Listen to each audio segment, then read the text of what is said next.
Most people get this wrong when they try to start a company in El Salvador. They assume it's just paperwork and a quick registration, but the reality is very different.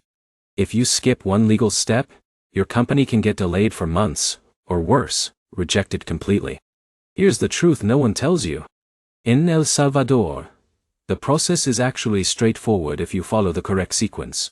But the order matters more than anything else. Quick promise: in this video, you will learn exactly how to start a company in El Salvador step by step in 2026, including legal registration, tax setup, banking, and compliance. By the end, you will understand the full process clearly enough to either start on your own, or confidently work with a lawyer or consultant without getting overcharged or confused. Now, let's get into it immediately. If you're like Alex, an entrepreneur from India or the US who wants to expand into Central America, El Salvador might look complex at first. But once you understand the system, it becomes very logical. And here's the interesting part. The entire company formation process in El Salvador revolves around just a few key institutions. If you understand those, you understand everything. Now here's where it gets interesting. Most delays don't happen because of business complexity. They happen because people don't prepare documents correctly before they even start. So we'll go step by step in the exact order used in real practice. First, you need to choose your company type. In El Salvador, the most common business structure is the Sociedad Anónima de Capital Variable, often shortened as SA to CV. Think of it like a flexible corporation. It allows you to scale capital up or down without constantly rewriting your constitution. For someone like John, a software entrepreneur, this structure is ideal because it supports foreign ownership, multiple shareholders, and easy expansion. But here's the problem. Many foreigners rush this decision and pick the wrong structure just because it sounds familiar. That leads to unnecessary tax or compliance issues later.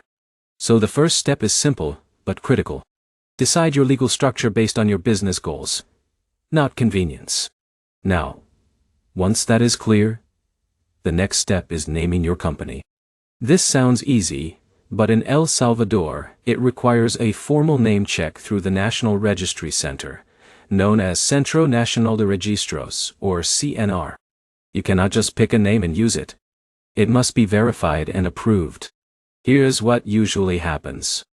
A founder like Jake submits a name like Pacific Tech Solutions. But if that name is already registered or too similar to another entity, it gets rejected. Then he has to restart the process. Now here's where it gets interesting. You can avoid this delay by preparing 3 to 5 alternative names before you submit. That alone can save you 1 to 2 weeks. Once the name is approved, you move to the most important legal document of the entire process: the company constitution. This document is drafted by a Salvadoran notary. And this is not optional. In El Salvador, a notary is a central legal authority, not just a witness like in some countries. The Constitution includes company purpose, capital structure, shareholder details, management rules, and operational scope. Now most people get stuck here because they try to use templates from other countries. But El Salvador requires specific legal wording. If it's wrong, the entire registration can be rejected. So here's a key insight. Always work with a local notary who understands commercial law in El Salvador. This is not where you want to experiment. In a minute, I'll show you how foreigners can legally own 100% of a company without residency. But first, let's finish the registration flow. After the notary drafts the constitution, it must be signed by all shareholders. This can be done physically or through legal representation using a power of attorney. For example, if Alex is in the US, he can grant power of attorney to a local lawyer in El Salvador. That lawyer signs documents on his behalf. Once signed, the document goes back to the CNR for registration. Now here's where timing matters. This registration step usually takes several business days, but delays often happen if tax identifiers are not prepared in advance. So let's move to the next essential step, obtaining the NIT, which is the tax identification number. The NIT is issued by the Ministry of Finance. Every company in El Salvador must have one. Without it, you cannot open a bank account, invoice clients, or legally operate. Now listen carefully, because this is where many foreigners make a costly mistake. They assume the NIT is automatic after registration. It is not. You must apply separately and provide identification, company documents, and legal representation details. Now here's the good news. Once the company is registered at CNR, getting the NIT is relatively fast. But it must be done correctly the first time. Next, you need to register for VAT if your business activities require it. In El Salvador, VAT is called IVA. The standard rate is 13%.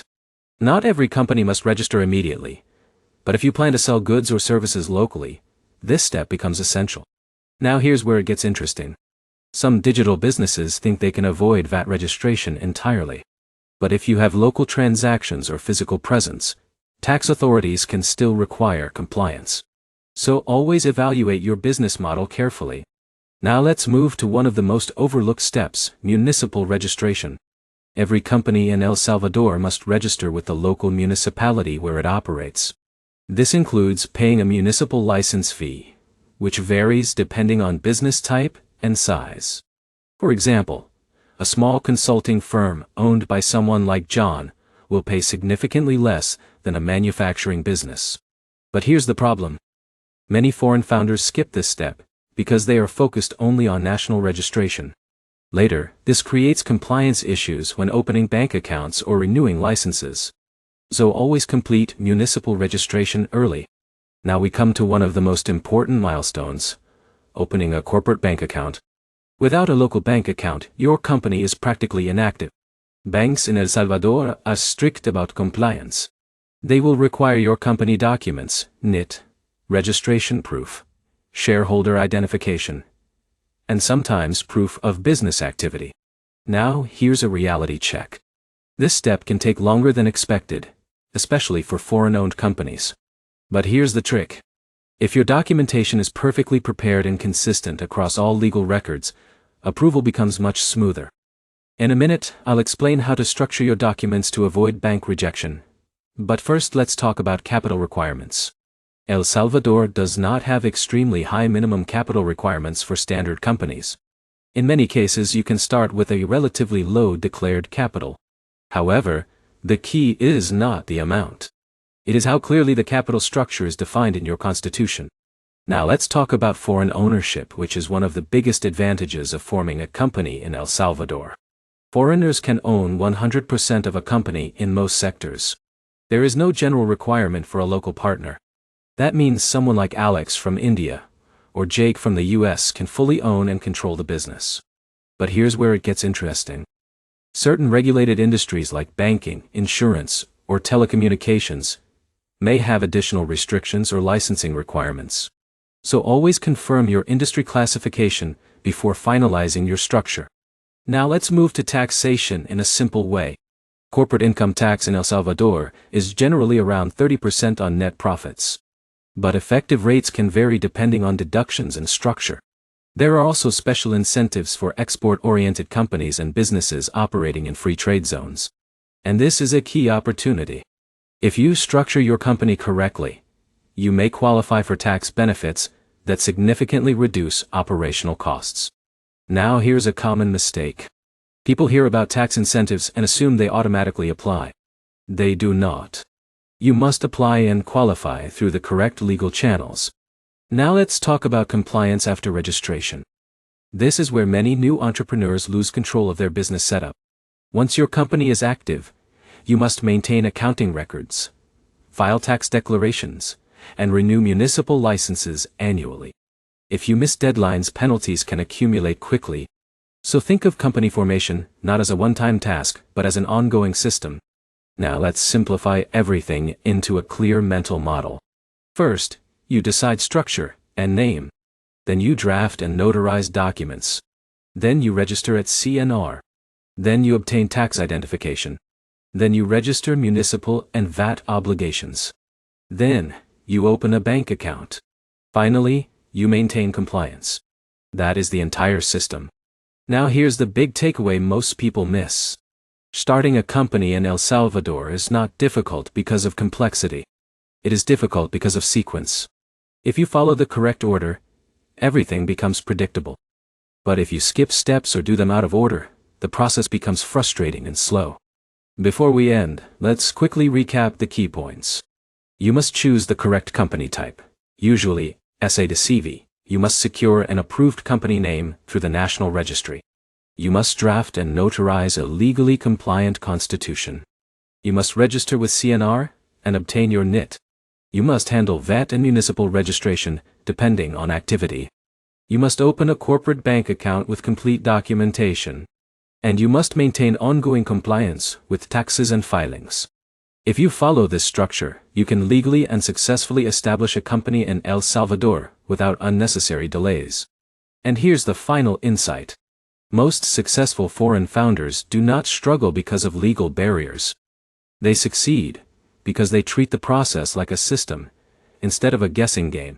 Now you have that system. If this guide helped you understand the full process clearly, make sure to like the video, leave a comment with your country if you're planning to start a business abroad, and subscribe for more deep, step-by-step international business guides.